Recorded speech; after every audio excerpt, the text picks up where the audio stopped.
김성환의 시사야.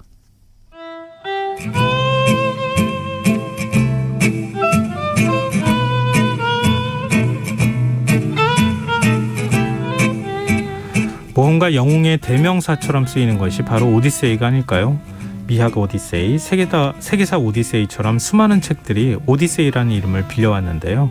한밤의 인문학 고전 시리즈, 오늘은 역사상 가장 험난하고 파란만장한 모험의 대서사시 호메로스의 오디세이를 함께 읽어보겠습니다.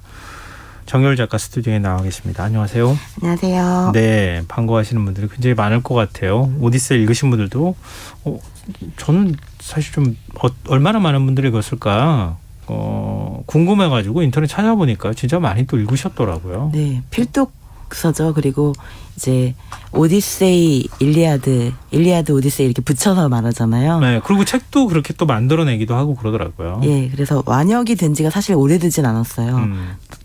대부분 편역돼서 좀 중요한 부분만 이제 편역돼서 보신 분들도 많고 또 영화로 보신 분들도 많고 또 이렇게 줄거리는 알지만 사실 문장을 다 못 본 분들도 많지만 그래도 오디세이와 일리아드를 언젠가는 읽어야 되겠다 또 결심하신 분들도 많을 텐데 오디세이가 이제 예전에 서사시라는 이 장르 자체가 시적인 요소도 있고 소설 같은 요소도 있고 희곡 같은 느낌도 있잖아요. 그래서 지금 우리가 보면은 뭔가 약간 너무 이렇게 과장된 것 같고 뭔가 좀 그 인물들의 행동이나 이런 것들이 너무 과도한 것 같기도 하고 예를 들어서 오디세우스가 집에 돌아왔을 때 다시 이타카로 돌아왔을 때 그 108명의 아내를 향해서 계속 결혼해달라고 구혼자들이라고 하잖아요. 108명이나 오디세우스의 자리를 노리고 있었던 거예요. 108명의 남자들이 오디세우스의 집에서 진을 치고 아내한테 페넬로페에게 매일 결혼해달라고 하고 있었던 거예요. 그러니까 얼마나 기막힌 상황이에요. 그런데 오디세우스가 그들을 다 죽이거든요. 그게 마지막이고 이 108명의 구혼자들을 다 죽이는 그 끔찍한 장면인데 사실은 그것만 알면 그것만 들으면 너무 잔인하다 이렇게 생각할 수 있는데 그동안 108명이 그 페넬로페와 그리고 아들 텔레마코스에게 한 행동을 생각하면 와 정말 그 당시 독자들은 통쾌하다고 느꼈어요. 왜냐면은 이 그냥 뭐 결혼만 해달라고 한 것이 아니라 그 집에 그냥 거의 살다시피 하면서 그 집안에 어떻게 가능하지? 재산이나 뭐 이런 것들을 계속 노리고 그리고 매일 막 술 먹고 막 음식도 거의 뭐 무전주식처럼 그렇게 하고 그 집을 완전히 착취하고 있었던 거예요.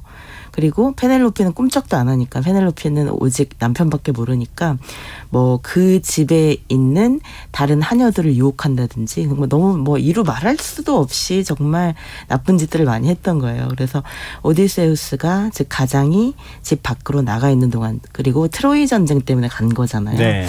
트로이 전쟁의 1등 공신이 사실 아킬레우스와 오디세우스잖아요. 그런데 오디세우스는 인간이고 아킬레우스는 이제 신의 아들인데 아킬레우스는 전쟁 중에 또 죽잖아요.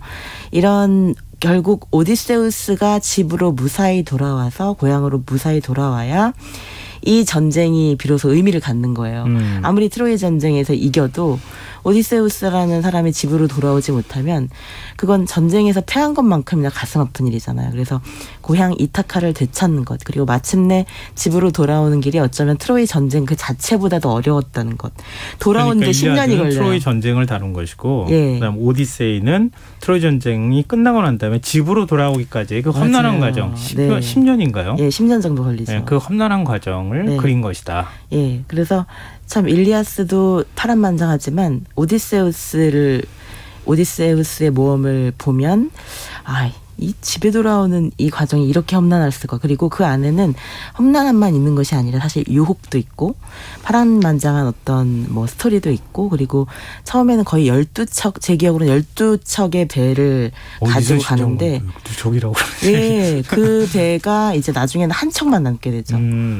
부하들도 많이 잃고 그런데 어떤 의미에서는 집으로 돌아오기 위해서는 그동안 너무 많은 짐 너무 많은 그 화려한 그 재산들 다 지킬 수 없었다는 거.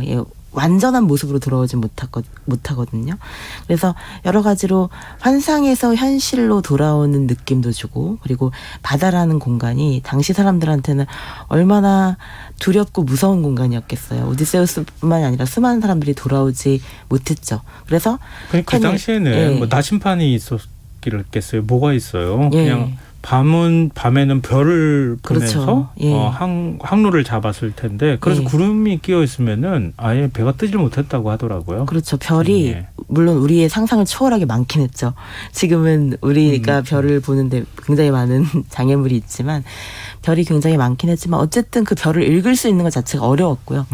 어렵고 많은 사람들이 돌아오지 못했고, 그리고 이제 바다에서 뭐 무역을 한다든지 뭐 해적질을 한다든지 이렇게 하면 큰 돈을 벌 수는 있지만 또 그만큼 위험한 일이었기 때문에 오디세우스의 아내 페넬로페조차도 남편이 죽었을 거라고 생각해요. 예, 너무 안 돌아오니까. 네. 예, 오늘날 같은 경우는 뭐 휴대전화도 있고 이메일도 있고 뭐 화상통화도 가능하니까 언제든지 예, 연락을 할 수 있잖아요. 그런데 당시 페넬로페는 이걸 도대체 어떡하라는 거지. 아들을 혼자 키우면서 아들은 아빠 얼굴을 한 번도 본 적이 없는 거예요. 그러니까 도대체 아빠는 언제 오는지, 그런데 정말 오실 수는 있는 건지 확신이 없는 거죠. 내가 이렇게 기다려도, 아버지를 기다려도 어머니는 저렇게 고혼자들 때문에 괴로워하고 있는데 아들 입장에서는 우리 어머니가 너무 고생하시고 계시는데 아버지는 왜 안 돌아오실까? 그런데 돌아가신 것 아닐까? 이렇게 생각할 수밖에 없잖아요. 좀 오죽하면 망부가 망부석이 생겼겠어요. 예, 맞아요. 그 시대는 그런 시대였을 테니까. 예. 근데 지금 이제 앞서 사랑과 증오? 네. 그것도 이제 어떤 사랑하는 사람에 대한 유혹? 이거는 고대부터 지금까지 똑같은 것 같다, 이런 생각을 하게 되는데요. 당시에 오디세우스 모험에 가장 많이 등장하는 게 이런 내용인 거잖아요. 예, 오디세우스는 실제로 이 작품 속에서 보면 정말 여러 번 사랑에 빠지는데요. 뭐 나우시카도 있고요. 키르케도 있고 칼립소도 있고 다 이 모든 여성들이 공통점이 유혹하는 그 모습, 아름답고 치명적인 유혹, 우리가 팜파탈이라고 하는 그게 치명적인 유혹이고 죽음에 가까운 고통을 동반하는 사랑이잖아요. 그러니까 유혹하고 나서 그 다음에 떠나버리는, 아니면 유혹하고 나서 책임지지 않는 그런 어떤 치명적인 여성성의 어떤 대명사로 칼립소나 키르케나 또는 세이렌이 대표적이죠. 네, 세이렌, 우리 사이렌이라고 예, 얘기하는. 네. 스타벅스에 나오는 그 세이렌이기도 그러네요. 하죠. 네. 예, 그래서 이 오디세우스의 수많은 캐릭터 중에 어쩌면 가장 유명한 캐릭터가 세이렌이기도 한데요. 이런 그 밀고 당기기, 여성들과의 밀고 당기기에서 항상 오디세우스가 백발백중 유혹을 당하는데 유일하게 유혹당하지 않는 존재가 바로 세이렌이었던 거예요. 왜냐하면 세이렌은 키르케나 칼립소처럼 어떤, 칼립소는 특히 칼립소라는 그 요정의 이름 자체가 숨겨두다라는 의미가 있대요. 네. 사랑하는 남자를 숨겨둔 거죠. 동굴 속에. 예, 그러니까 오디세우스를 너무나 사랑했기 때문에 7년이나, 그러니까 가장 오래 살아요. 칼립소랑. 가장 아름답고. 왜냐하면 이 칼립소의 동굴은 없는 게 없는 천국이거든요. 예, 온갖 산의 진미가 다 있고 세상에서 가장 아름다운 꽃들이 피어 있고, 그런데 그 대신에 동굴인 거예요. 네. 이타카로 돌아갈 수 없음을 환기시키는, 여기에 있으면 유토피아인 것 같고 행복하지만 이제 오디세우스는 그래도 아무리 행복한 곳에 있어도 여기가 나의 집은 아니구나, 고향은 아니구나, 이걸 깨닫게 해주는 곳이 바로 칼립소의 동굴이었던 거죠. 예, 아름다운 동굴이고 연인을 숨겨두는 곳이지만 사실은 그가 결코 행복할 수 없는 곳이기도 했던 거예요. 근데 보통 이렇게 해서 네. 탈출하면 네. 벌을 내리거나 그러지 않아요? 네. 그러니까 탈출을 하면 벌을 내리는 것은 이제 키르케와 사이렌이었고, 칼립소는 좀 이 중에서 착한 요정이에요. 그래서 그래요? 칼립소는 오디세우스의 진정한 사랑을 바랬는데, 그런데 페넬로페를 더 사랑하는 오디세우스를 발견하는 거죠. 그리고 페넬로페를 사랑하는 것과 동시에 고향 이타카로 돌아가야만 자신의 인성이 완성된다는 것을 오디세우스가 알고 있고, 고향을 너무나 그리워하는 마음, 이 노스텔지아라고 하잖아요. 네. 그 노스텔지아의 어떤 뿌리를 보여주는 작품도 이 작품인 것 같아요. 그 노스텔지아는 노스토스와 엘지아라는 말의 합성어인데 집으로 돌아가지 못해서 느끼는 고통이라고 하더라고요. 향수병 같은. 네. 그래서 향수병의 그 원래 뜻이 집으로 돌아가고 싶은데 가지 못해서 아니면 집으로부터 너무 멀리 떨어져 있어 느끼는 고통인데 바로 오디세우스가 그거를 보여주는 거죠. 그래서 아무리 멋진 여성과 사랑을 해도 그리고 아무리 아름다운 동굴에서 정말 유토피아 같은 곳에 살아봐도 결코 집은 아니라는 거, 집 같은 곳은 없다고 생각하게 되는 이런 생각의 기원도 아마 오디세우스에서 기원전 8세기 작품이니까요. 네네. 그러니까 2000년이 훨씬 넘은 거의 뭐 3000년에 가까운 그 시간 동안 계속 구전되고 조금씩은 어쩌면 변형되고 그런 과정을 거치면서 결국 이런 이 오디세우스를 인용하면서 어떤 분은 이렇게 설명하시더라고요. 오디세우스는 이렇게 많은 모험과 사랑과 파란만장한 이야기를 다루면서 결국 남성이 또는 주인공이 이 세상 전체를 온 세상을 헤매면서 무언가를 찾으려고 하는 마치 성배를 찾듯이 네. 무언가를 찾기 위해서 노력하는 그 이야기가 결국 가장 중요한 것은 이 밖이 아니라 세상 밖이 아니라 집이라는 것. 집에 돌아와서 나에게 가장 소중한 것은 사실 집에 있었구나 라는 것을 깨닫는 이야기라고 이렇게 해석하시는 분들도 있더라고요.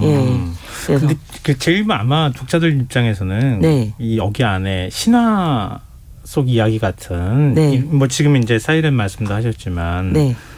이런 이야기들이 들어가면서 약간 환상적인 느낌도 주기도 하고 그렇죠. 현실과 네. 환상이 좀 그렇죠. 공존하고 일리아스는 완전히 이제 신들이 지배하던 세계잖아요. 네. 근데 오디세우스는 점점 더 인간의 비중이 커지는 거죠. 그 대신 아직까지는 신이 중요해요. 왜냐하면 오디세우스를 지켜주는 여신이 바로 아테네거든요. 오디세우스는 포세이돈의 미움을 받아요. 네. 포세이돈은 바다의 신이잖아요.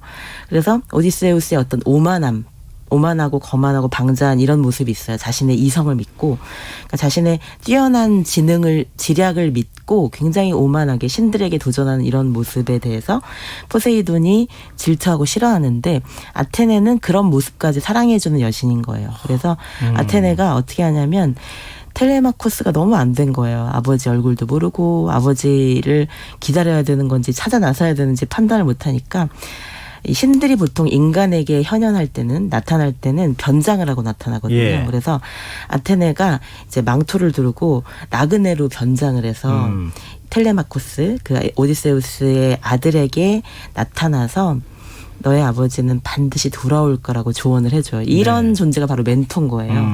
그래서 이 사람보다 고민하고 있고 방황하고 있는 사람에게 나타나서 그가 절대로 알 수 없는 것들을 가르쳐주면서 그가 모험에서 길을 잃지 않도록 도와주는 존재.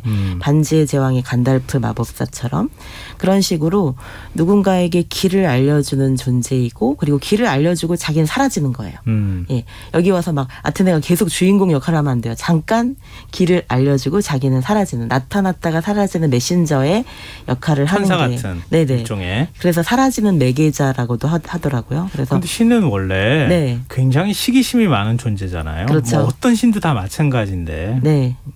아테네는 아테네가 유일하게 좀 안 좋게 대하는 그 캐릭터는 그리스 신화에서 아라크네예요. 아라크네가 배를 잘 짜거든요. 네. 그래서 아라크네가 이제 신에게 도전장을 던진 거예요.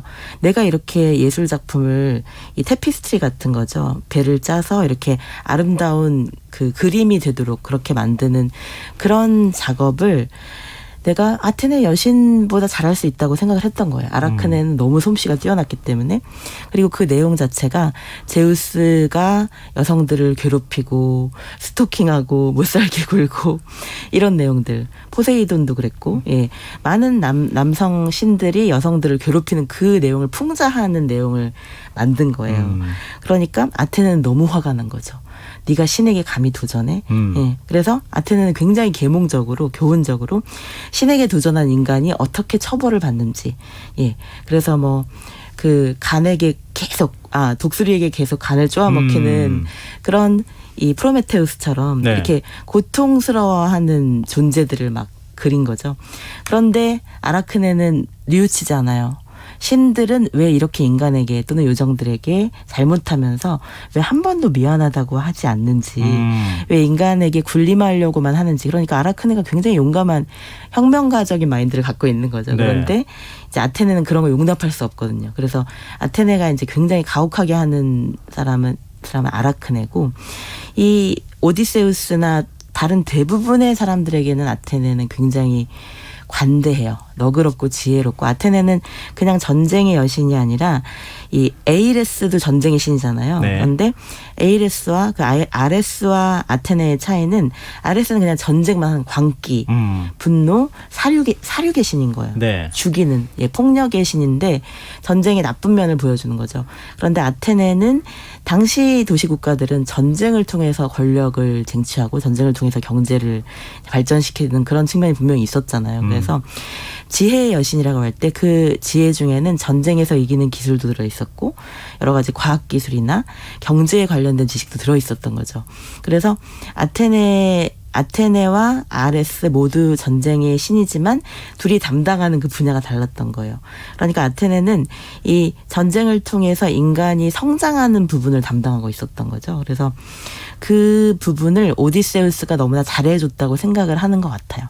오디세우스가 있었기 때문에 트로이 전쟁을 이길 수 있었던 거잖아요. 그래서 그런 오디세우스의 지혜로움과 전략과 인간의 이성과 그런 지혜의 힘을 너무나 사랑했던 거죠. 그래서 텔레마코스에게 너희 아버지는 꼭 돌아올 것이고 아버지를 찾아 떠나도 된다.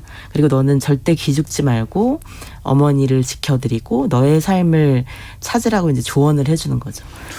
이게 지금 신화 말씀을 이렇게 듣는 가운데 역사나 과학 얘기가 들어가가지고 좀 그렇긴 한데 그리스가 도시국가가 발달하고 그리고 또 이렇게 이제 문명이 발달할 수 있었던 이유는 그리스가 워낙 척박한 땅이잖아요. 농사를 거의 지을 수 없는 뭐 올리브 나무나 뭐 이런 거 몇 가지밖에 생각나는 게 없을 텐데 그럼 자연스럽게 밀이나 이런 것들을 구할 수 있어야 되는데 그러기 위해서는 뭐 지금 이제 트로이든 어디든 유라시아 대륙 쪽으로 자꾸 진출해서 트로이가 비옥했잖아요. 네. 예, 자원이 거기 많았잖아요. 밀이나 이런 식량을 갖고 와야 되는 거였다고 하더라고요. 네. 근데 그런 과정에서 자연스럽게 전쟁이 일어나고 또 해양 국가로서의 면모를 갖게 되고 이런 과정이 있었다 이런 걸 본 적이 있거든요. 근데 그런 걸 이렇게 그런 역사적 배경이나 맞아요. 이런 것들이 같이 여기에 이렇게 신화 속에 들어가 있는 것 같아요. 예, 중요한 지적이세요. 왜냐하면 그런 것 때문에 그런 척박한 환경이기 때문에 일리아스와 오디세이도 만들어진 것 같아요. 여기는 이것은 단지 문학에 그치는 것이 아니라 그 당시 사람들의 역사와 경제와 정치와 모든 것이 들어있는 거예요. 뭐 학교를 다니면서 커리큘럼을 따로 짜서 가르친 것이 아니었기 때문에 사실은 일리아스와 오디세이를 사람들이 정말 미녀처럼 노동요처럼 그렇게 암송해서 불렀던 시대인 거예요. 오히려 어쩌면 그 사람들이 지금보다 훨씬 더 문학적이고 굉장히 이렇게 낭송하는 그런 그 감성이 뛰어났을 수도 있을 것 같아요. 그게 그들에게는 교육이었기 때문에. 그래서 어린 시절부터 일리아스와 오디세이를 노래로 부르던 그 당시 사람들의 그 정서는 그 트로이 전쟁을 통해서 이제 식량이나 여러 가지 재화를 확보하고 그렇게 해서 이제 다시 돌아와서 고향을 재건해야 되는 거죠. 이타카라는 이 고향을 다시 재건하고 아내를 되찾고 그리고 아들을 다시 품에 안을 때까지 오디세우스는 포기할 수 없었던 거죠. 그러니까 집으로 돌아오는 게 굉장히 중요한 일이었어요. 집으로 돌아오는 것이 진짜 전쟁이 끝나는 그 순간이었던 거죠. 그러니까 지금 뭐 아내나 뭐 자식에 관한 문제는 오히려 상징성을 갖고 있는 것이다. 그렇죠. 집으로 돌아온다고 하네. 가족을 만난다는 개념하고 보다는 국가의 훨씬 상징이기도 그렇죠. 하죠. 그런 개념에 가까운데 근데 처음에 돌아왔을 때 오디세우스를 아무도 못 알아봤다면서요? 그렇죠. 그게 참 아이러니해요. 왜냐하면 10년 동안 뭐 면도도 제대로 못했을 것이고 그리고 굉장히 수척해졌을 것이고 얼마나 많이 탔고 그리고 10년 동안 많이 늙었겠죠 또 오디세우스가. 그래서 모습이 너무 많이 변했고 그리고 이제 오디세우스가 약간 생각이 있었어요. 분명히 아내를 괴롭히는 사람들이 있을 텐데 그들에게 먼저 얼굴을 보여버리면 그러면 좀 불리해질 수가 있거든요. 약간 일부러 변장한 나그네처럼 그렇게 자기 집에 잠입하는 스파이처럼 그렇게 들어온 것이 아닐까. 그래서 제일 참 되게 긴장감 넘치는 장면이 진짜 아내가 못 알아보는 장면이에요. 아내가 오디세우스를 보면서도 전혀 진짜로 1도 못 알아봐요. 그래서 예. 아, 이럴 수가 있나. 우리는 한 10년간 헤어져 있어도 보면 알 것 같잖아요. 그런데 정말로 못 알아보고 어떤 면에서 좀 슬프기도 해요. 아, 그렇게 기다렸던 사람인데 페넬로페를 그린 그림이 되게 많잖아요. 그런데 대부분의 페넬로페 그림들이 뭐냐면 배를 짜고 있는 장면, 수의를 짜고 있는 장면인데 그게 다시 풀어내는 장면이 또 많아요. 왜냐하면 고혼자들이 자꾸만 결혼하자고 하니까 페넬로페가 공색하게 변명을 만들어낸 거예요. 그게 네. 뭐냐면 시아버지의 수의를 만들어야 되는데 이 수의를 다 만들면 그러면 내가 대답을 해줄게. 그래서 낮에는 계속 수의를 만들고 밤에는 그 수의를 풀었던 거예요. 예, 계속 그 시간을 유예시키기 위해서. 그러니까 어떻게 보면 페넬로페의 입장에서 보면 이 이야기는 너무나 여성 순환사인 거예요. 그러니까 페넬로페는 굉장히 귀족 집안에서 정말 부족함 없이 자랐는데 이 오디세우스를 만나서 고생만 하고 있는 거죠. 잠깐의 신혼의 행복이 끝나고 나서 기다림만 있으니까. 그런데 마침내 약간 수수께끼처럼 시험을 해요. 그래서 두 사람만이 알고 있는, 부부만이 알고 있는 왜 비밀이 있잖아요. 네. 그게 뭐였냐면 침대였던 거예요. 그 오디세우스의 침대가 그냥 움직이는 침대가 아니고 움직일 수 없는 침대였어요. 네. 그러니까 올리브나무 예. 말씀하셨잖아요. 올리브나무가 먼저 있었고 그 올리브나무를 이 움직일 수 없는 그 뿌리에다가 다른 네네. 나무들을 네. 연결시켜가지고 움직일 수 없는 침대를 만들었는데 침대를 한번 움직여 보라고 얘기한 거예요. 그랬더니 우리 집에 침대를 어떻게 부부 침대를 그러니까요. 못 움직이는데 그래서 알아본 거예요. 그 이야기를 실험처럼 던진 거죠. 그래서 아내가 마침내 이제 남편을 알아보고 그 다음에 108명의 구원자들을 이제 한꺼번에 죽이는 마치 정말 그 킹스맨 영화처럼 킹스맨 영화에서 막 모든 사람들을 한 사람이 한꺼번에 죽이는 무시무시한 전투 장면이 나오잖아요. 오디세우스의 그 이야기처럼 느껴져요. 예, 굉장히 비슷해요. 그래서 오디세우스가 그 방법밖에 없었던 거예요. 예. 왜냐하면 자기랑 아들을 죽이려고 하니까 고혼자들이. 오디세이 얘기를 들어보니까 네. 인간은 별로 달라지지 않았구나. 네. 역사적인 본질적으로 맥락, 비슷하죠. 네, 네. 역사적인 맥락하고 같이 좀 비교해서 들어보니까 훨씬 더 흥미로웠던 것 같습니다. 네. 지금까지 한밤의 문학 정효월 작가였습니다. 고맙습니다. 감사합니다. 오늘 모바일 상품권 당첨자는 홈페이지 공지사항에서 확인하실 수 있습니다. 김성환의 시사야 오늘 여기까지 하겠습니다. 편안한 밤 되십시오.